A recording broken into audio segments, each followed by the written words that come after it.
Too straight.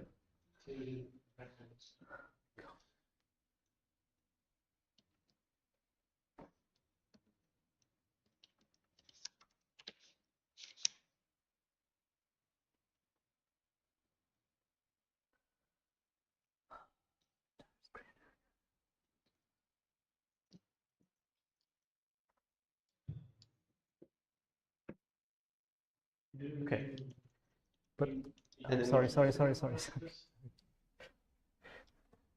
And are you in the Zoom? But I need a Zoom.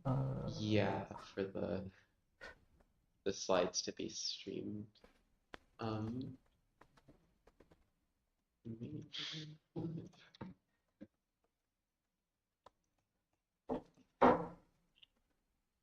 Okay. Yes. Right.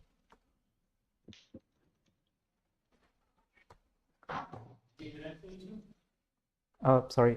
What is Zoom?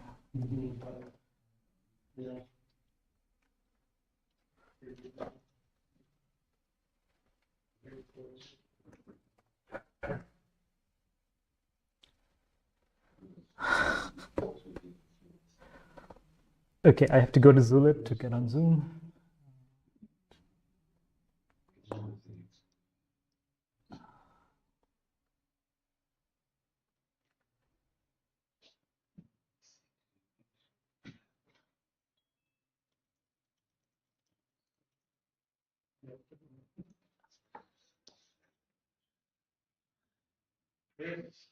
Yippee. Where's the screen? Yes. This. It's that one, I think, the top left. The top one? Okay, this is, yeah, right. Oh, that's... oh, there you go. Okay. Do you know how to hide the browser? I don't know.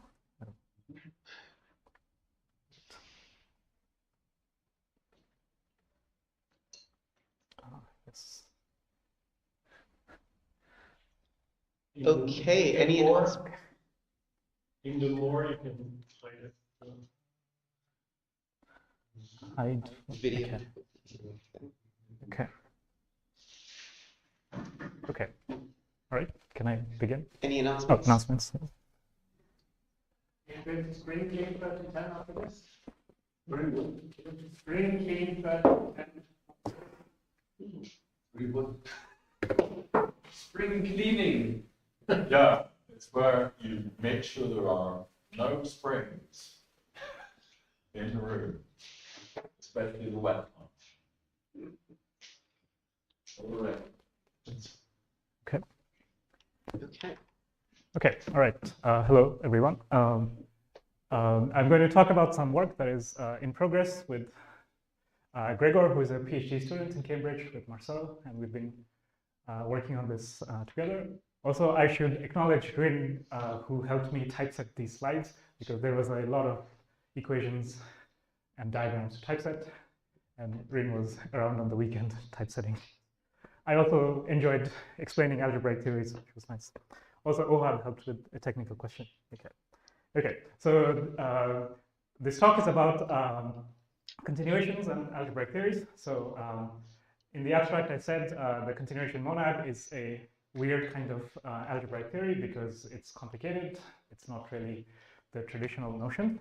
So I'm going to first, because this is 101, I'm just not giving any formal definitions, just lots of examples of algebraic theories, exceptions, programming languages, effects. And then I'm going to talk about how you can see substitution as an effect. And then I'm going to generalize substitutions to inceptions. Okay. The word inception is supposed to be dual to exception. It's just an inside joke. Okay. Okay.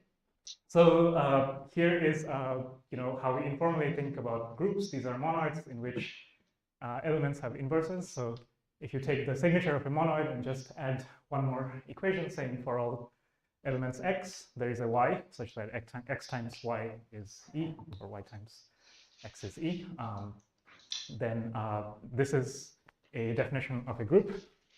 But I have used an existential y here. And this is different from the other equations because you can't just say for all x, y. Okay, so it's a different kind of equation where we're allowed to use existentials. But I can also write a group where I turn that existential into an operation on the set. It's because the inverses in a group are unique because of the axioms.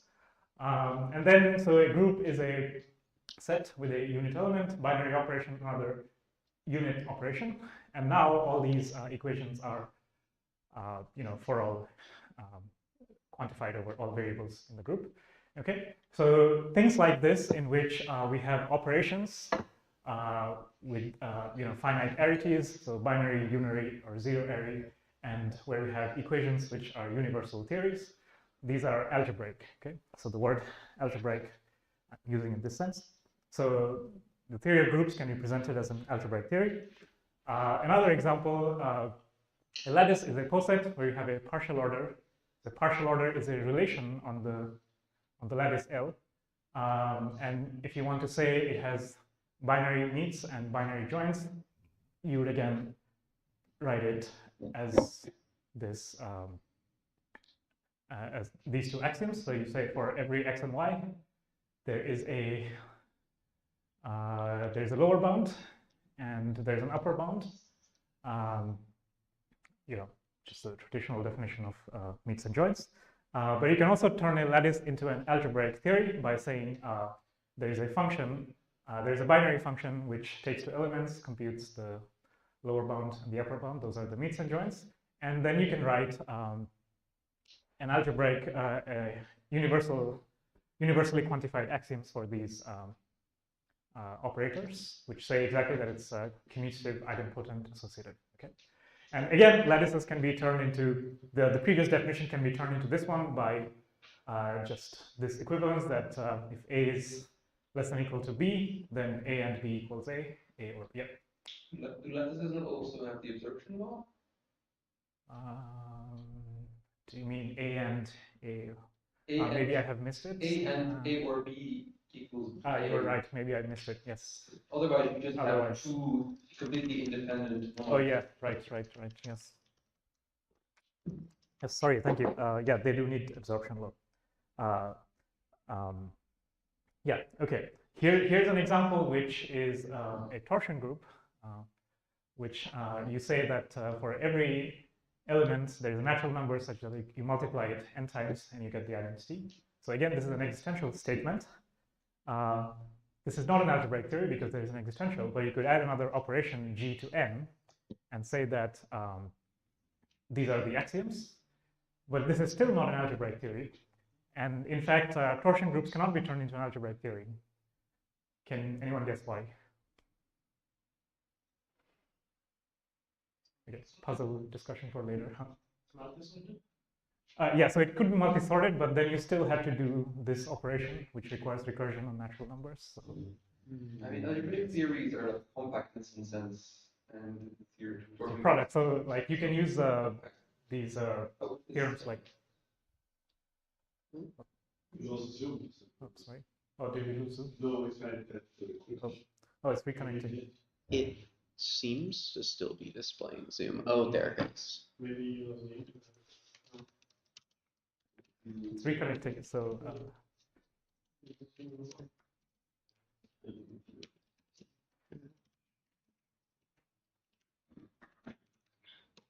It's not algebraic. Because that last operation doesn't have a finite. Yeah. Not planetary. Also, like just to right. The arity is a natural number. Probably it depends on it.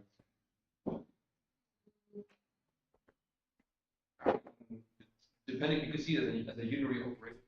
Yes. But the arity doesn't depend on x. Yeah, the arity cannot depend on x. It has to be but x to if, b. if you were to write this as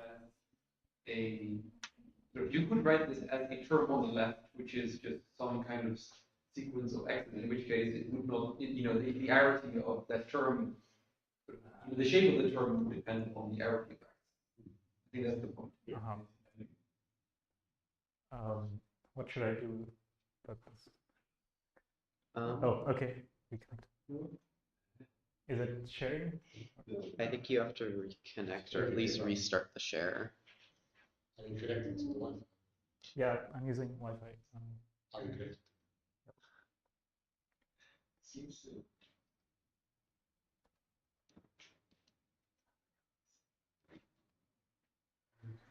There Okay. we go. Okay. So okay. This was a non-example of algebraic theory. So what do algebraic theories let you do? They are great for programming because you can turn these operations into natural deduction. So if you give me monoid, you see it's two maps, a to the 0 to a squared to a. If you see it as a natural deduction judgment, empty context has a symbol, and in a context with two variables x1, x2, I can form x1 star x2.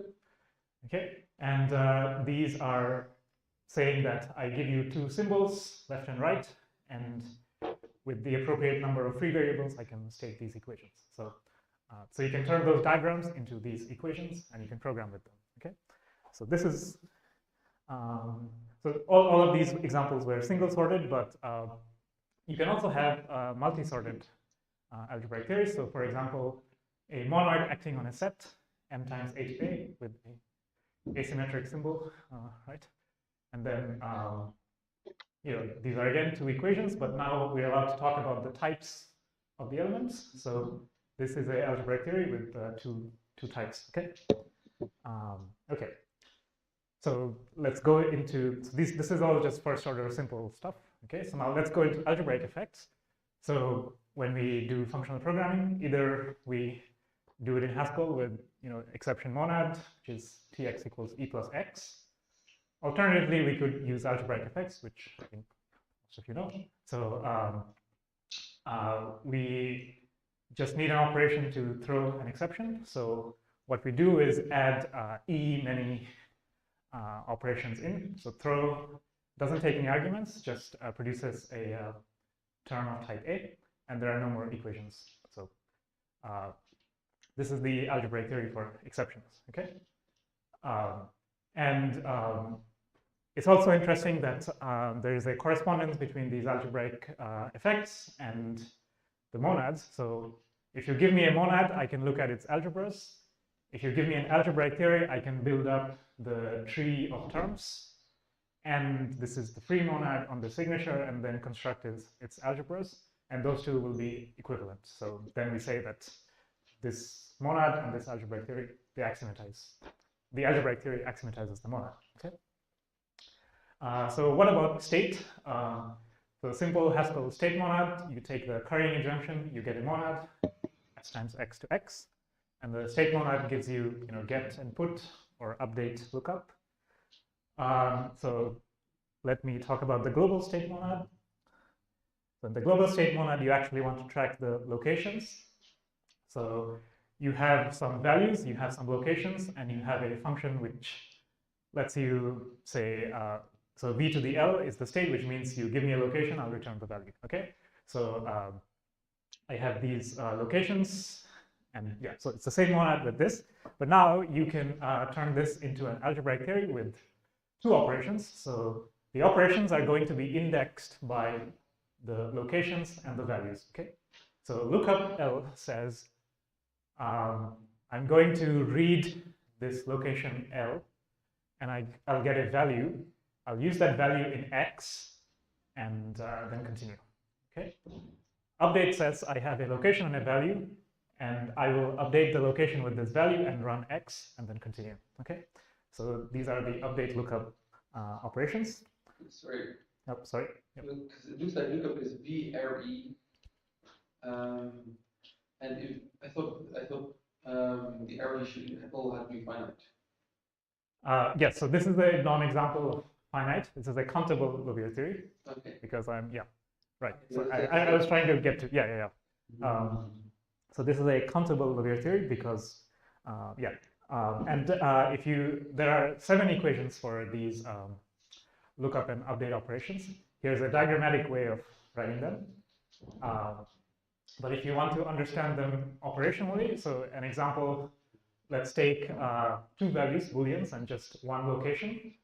So lookup says, I have two possibilities when I look up. If it's 0, I'll return the first x. If it's 1, I'll return the second.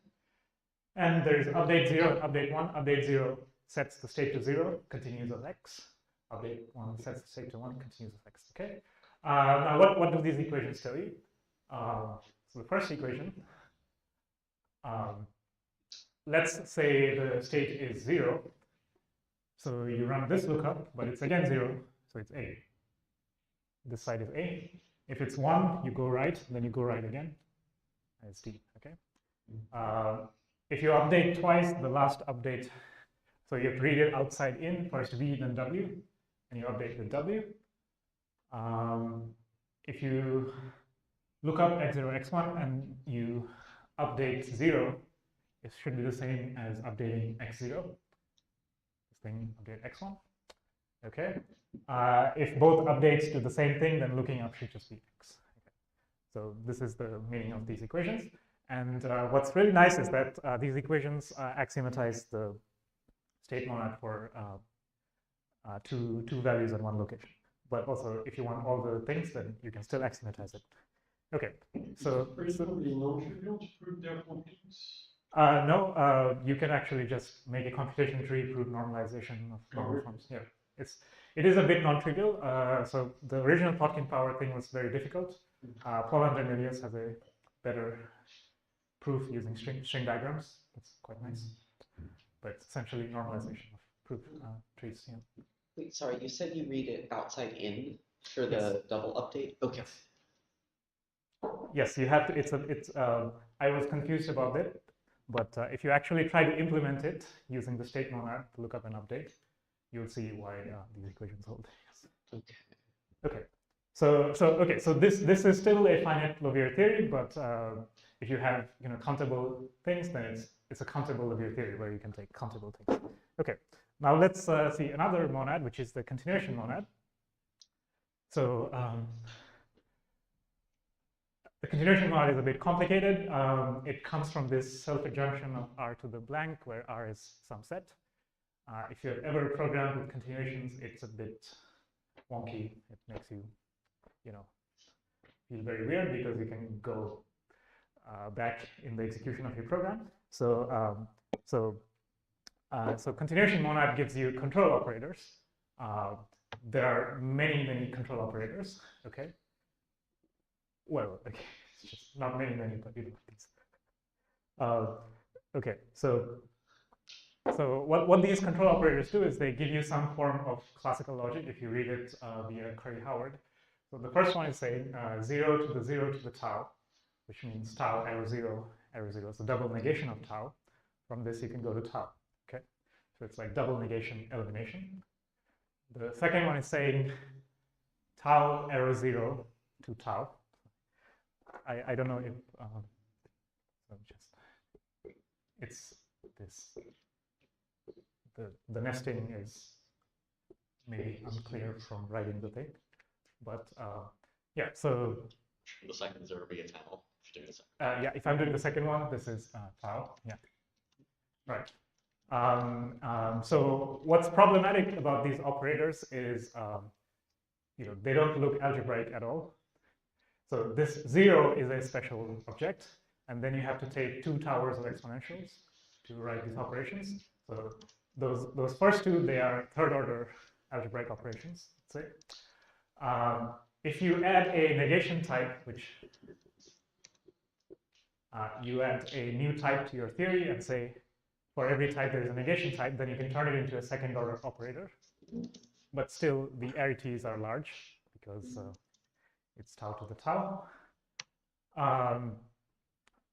So the small call CC is the SML New Jersey call CC. The big call CC is Pearson's law, which you'll find in Haskell. Okay. So these are call CC, and these are so there's along with call CC there are these abort operators. So abort takes 0 to t. 0 is kind of like the empty type, which you should think about it as the empty type. Or if you have a negation, then it's tau times not tau to sigma. So if you have a tau, not tau, you just cancel them out, produce anything. Okay. Okay. There are two more operators at the end that I want to talk a little bit about. So this one says if you have tau to the not sigma, so logically it says x colon not a derives b, then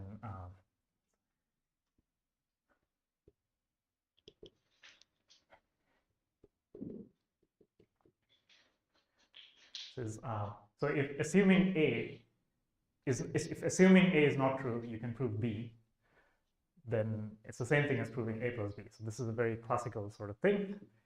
Either the sum type says that either a is true or b is true, because you prove b by assuming a is not true. Okay, and this has a corresponding abort operator where you have tau plus sigma, but you know sigma is not true. Then you can cancel out the sigma and proceed as tau. Okay. Okay. Now, okay. So none of these look very algebraic like Liouville theories stuff. Okay. But they also have very strange equations, so they behave in funny ways. So, so what does call-CC actually do? So it lets you bind a k, which is a continuation, and then if you don't use it, you can just ignore you ever bound the thing. Okay, so it returns 3. You can use the continuation to abort. Okay, so I'm just using. It doesn't matter. Like there is like which pair of operators you use. They let you write programs like this. So you bind k and you throw client to k. This is how people read these abort operators. So it returns 5. What about this? You say lambda k 4 plus abort 2k. So what this is going to do is as soon as you throw it, it'll skip the rest of the computation and jump out. Okay, so this returns 2. Okay, so you can write things like this.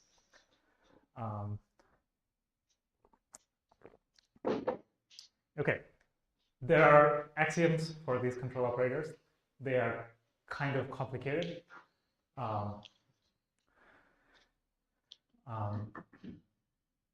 Yeah, they are kind of complicated. Let me see. So, for example, this is okay. I'm using the C operator here, but this is essentially you're throwing m to k. It's going to jump out.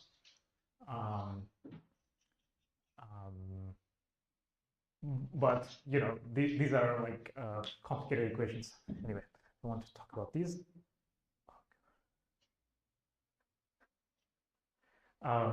I can maybe try to talk about these equations.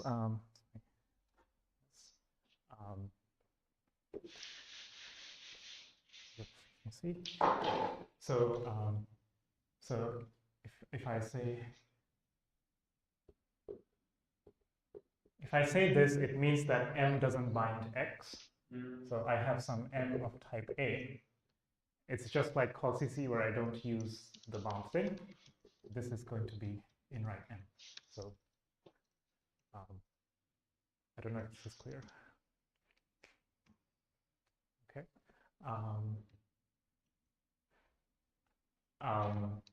Okay, and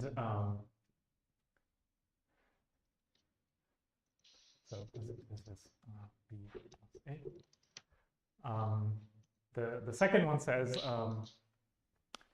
if you have yeah, it's kind of difficult to explain without the types, but if you have you have a not a and you have an a plus b which you know to be in right, and then so this a plus b is really a b, so whatever you do with not a doesn't really matter. So this whole thing gets simplified into that. But if you have an a plus b that you know to be a, and you cancel out the a, the whole thing jumps to this point, and it's just going to jump out of this thing with the m. Okay. The other thing, to typeset correctly, yeah, let's just skip these equations because they're okay. Okay, so these are so continuations let you do these kinds of jumping effects, but I want to talk about something completely different from continuations, which is substitutions. Okay, so this is so there are many ways to say what is substitution. There are many frameworks for saying there are many abstract syntax frameworks for saying what is substitution. So this is single variable substitution, and they come from certain frameworks of abstract syntax where so Liouville theories themselves are algebraic, and Liouville theories give you substitution by composition, but then there are other things called abstract clones which give you simultaneous substitution, but doing simultaneous substitution is equivalent to single variable substitution. So essentially this comes from some other notions of abstract syntax, but what substitution is really is two operations. So you're allowed to say, I want to plug in this variable into something I want to plug into. And substitution says, I have a x which has bound a variable from v, and I want to plug in the second argument of the substitution into it and get back an x. So this is an algebraic theory where you're allowed to take exponents with v. Okay, so these are second-order algebraic theories. Okay, so there's var and sub, and substitution has some axioms. So these are very natural axioms. So the simplest substitution, I have n, I substitute n for x. If n doesn't, if n doesn't actually use x, it's just n. Okay, simple. Yeah. So when you say pi1, which one is which projection is that? Because Is it by 0? yeah, exactly. So, what? Yes, So, pi1, pi2. Yes. Sorry. Okay. Course, So, okay, so okay, okay. the projection on the left. Yes. Sorry. Of course, I always use pi1, pi2. Okay. Yes. Sure. But I don't know what you always use. Oh, okay. Sorry. Okay. I don't know. First and second maybe would be better. Yes. Right. So diagrammatically, using these algebraic operations, it's this, but this is how you should read it. So this is substitution where you don't actually substitute, so you get out. Okay. This is when you actually substitute. So I have x, I do n for x, this is n. So this is the actual beta law for substitution. Okay. There is a eta rule for substitution. So I do y for x, n for y. It's the same as doing n for x. Okay. This is extensionality. And the final thing is the substitution lemma. So if you just simple lambda calculus substitution, I first do n for x, l for y. I can do L for y, but I have to make sure that y gets substituted in n. So this is the sort of associativity for substitution, but you can write it as a diagram, and it's a kind of complicated diagram, but it works. This is how you do it. Okay, so let's consider substitution as an effect, which means I take sub and var and turn them into algebraic effects. So if I were to write down typing rules, first I need a Blackboard V, which is a special type. And I say that var takes a V, returns any type. Okay. Substitution says I bind a of type Blackboard V, n, and that is n. Okay, very simple. Okay, now let's see what these equations give you. So the first equation, I don't use a inside n. It just reduces to m. Okay. Second one, I use a and just say var a. This is just going to make n jump to a, get substituted inside. That is n. What's the tau? Oh, sorry. Yeah, the tau is the type. because the var needs to know the type.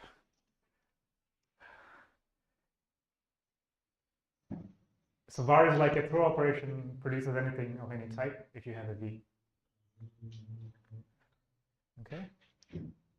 I didn't write the types of these equations, but these are well-typed equations. Anyway, but the idea is that the thing you write as the second argument jumps to the thing in the bound variable, gets substituted inside. Okay. If you do a.ma and actually uses it, you do var, the b jumps inside, gets substituted. Okay. And this thing is associativity. So let's see. So it's saying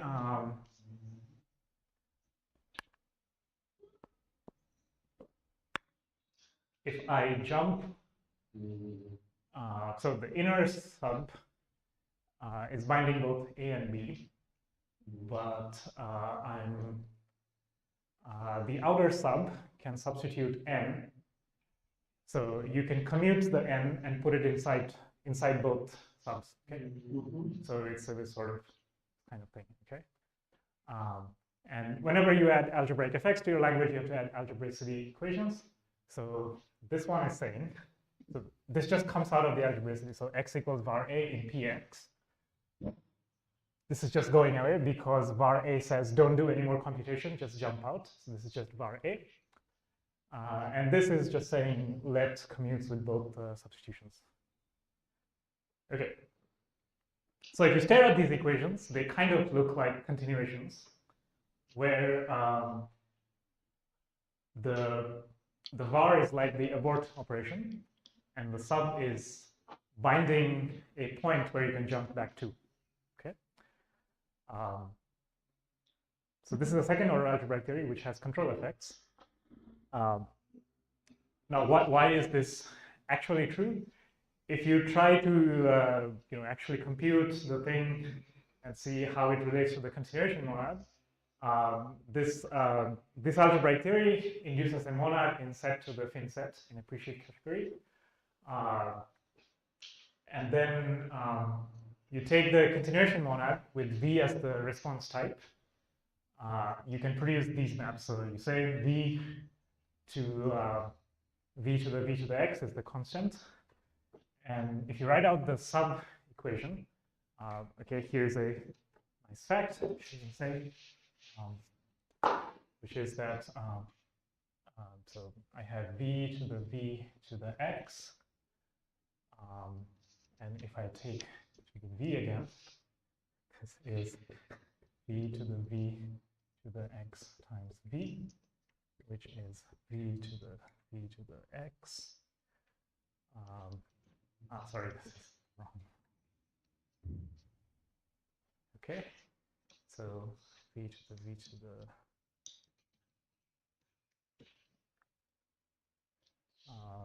sorry. It should be v to the 1 plus x. Should be v to the 1 times v to the x. Okay, those are the same thing. Okay. So what happens is this v, whenever you take powers of the continuation monad with the response type, you can push this in, and now this is a 1. Okay, so what is this is saying? Either the computation aborts with 1, or it continues with x. And this is saying you can continue with x. You can use the strength to put them together. So it's 1 plus x times x, which means 1 times x plus x times x. So in both cases, you can just continue with x. So it is like it's a bit like effect handlers, where you are marking the point where you want to jump, but you're also carrying around a handler for when the computation actually jumps. And that's the trick, essentially. Okay, so now you see there is a 1 here, and we don't like 1. We want to change it into something better. Okay, so you can generalize substitutions to these things called inceptions. Okay, so instead of v to the x, instead of v arrow x, you say it's v times p to x. And this is x to the v times x, but add another parameter, which is p. Okay? Now take all the axioms of substitution and now change the thing from x to the 1 to x to the p. You can do this for all the equations. I don't want to go over all these, but all the things. If you write this as typing rules, again, you have a type v for things where you can jump, and you have a type p for things you can pass. Okay, so so this is the first operator is called recall. The second operator is called incept. Okay. Again, you take the substitution equations and turn them into operators with equations. So it is just like the previous thing. The first one is weakening. Just throw away the end. The second one. So before we could actually we just had an n here which couldn't bind anything, and now n actually binds something, which is the parameter type that we're passing. Then you run it, and p will get substituted inside n. That's the idea. Okay. Similarly, there's the eta law and an associativity law, and the algebraicity equation is again the same thing, but now the parameter gets carried around. Okay. Sorry, this is, I didn't realize that broke. What happens, the same thing, but now there is a p here, and this becomes e to the p, and this is p, and this is p. So the one just changed into p. And I don't know why my slide didn't render, but yeah. Okay, and that's the end of, so this final, so this is an algebraic, this is the second order algebraic theory for control effects. It's a submonad of the continuation monad, but it's algebraic, and it's if you just, so what the v tells you is where you can jump, and the p tells you what you can pass along the jump. Okay, so it's two parameters. You can CPS translate it into other low-level machines and abstract machine languages. We've been formalizing it in Agda, and I also have an implementation in SML. Yeah. Okay, that's everything. Thank you.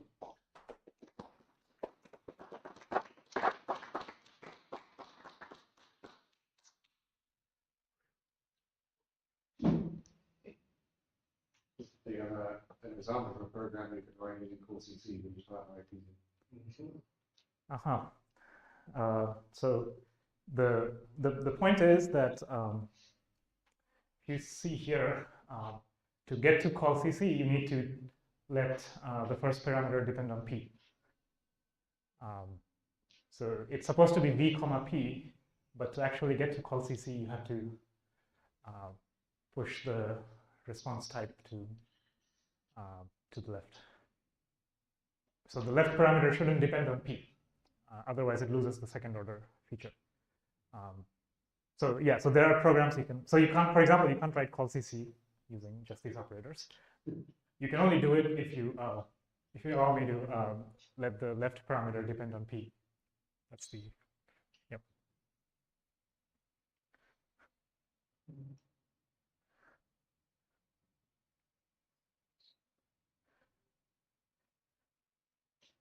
Yep. You have an example of a program you can write using this? Yes, I did. I'm happy to share it on, I did post a link on Zulib where there are lots of programs. I just didn't get them working for the slides. Yes, but there are lots of programs. Yeah, natural examples, like things where you jump around. Yeah, any kind of backtracking, jumping effect that you do, like writing a set solver, things like that you can do, yes.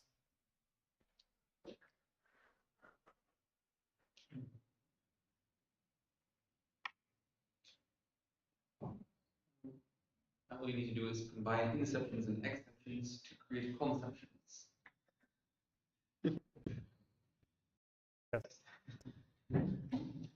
Yeah. Yeah,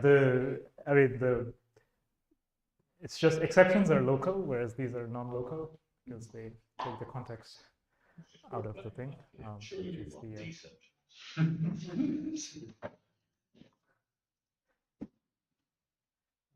right, so,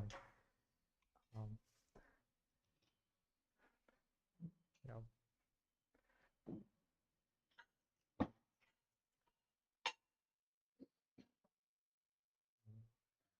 So is this the kind of syntax you'd use in a programming language, or do you have one where it kind of returned a name?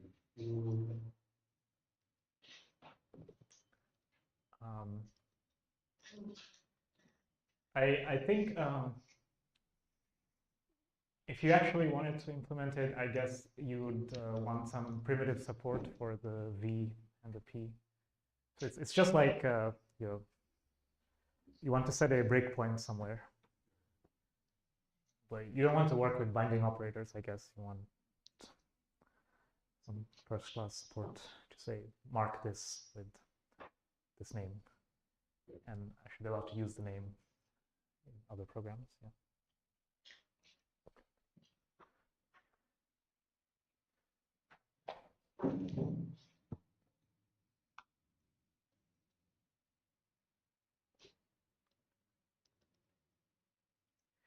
Any more questions online? I don't see anything in the.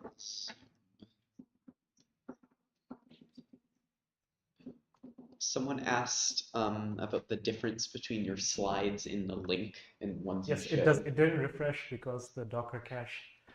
There's a TechLive update, and so it's recompiling TechLive. It takes a few minutes.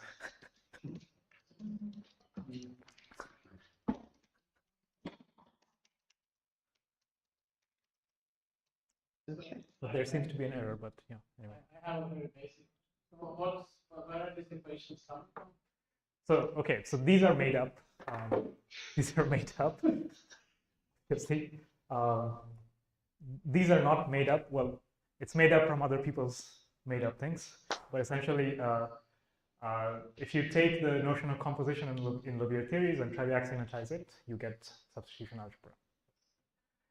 And yeah, so I don't know what kind. So substitution algebras are exactly a free monoid in that free-shift category for a weird tensor product. But that weird tensor product is just simultaneous substitution. So it's a very natural thing in abstract syntax, but yeah. But if you add this new sort P to it, I don't know what it means. I don't know it's a monoid in something or what. I don't know. Yes, it is. But can you prove that it corresponds to the algebras of a monoid? You make up equations, and then normally you have an infinite yes, right? Oh yeah, but in this case, I don't have a monad. It's just the free thing. Yeah.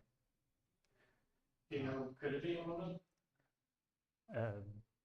Well, it is a monad. It's the free monad. If there's another monad whose algebras coincide with it, yeah. But it could probably be a free monad of something with some other sort or something.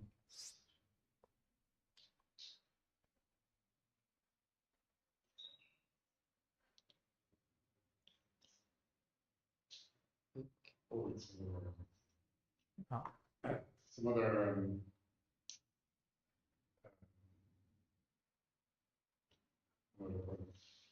Yeah, some other monadal product for which it's the free monoid, maybe. Yes. the P's a bit weird, isn't it? Because they're sort of just. Yeah, the P's are. But the variable meta tokens, that's what makes sense. But the P's also the big token. Yeah. So you really need to decide on what is P when you pass around the N.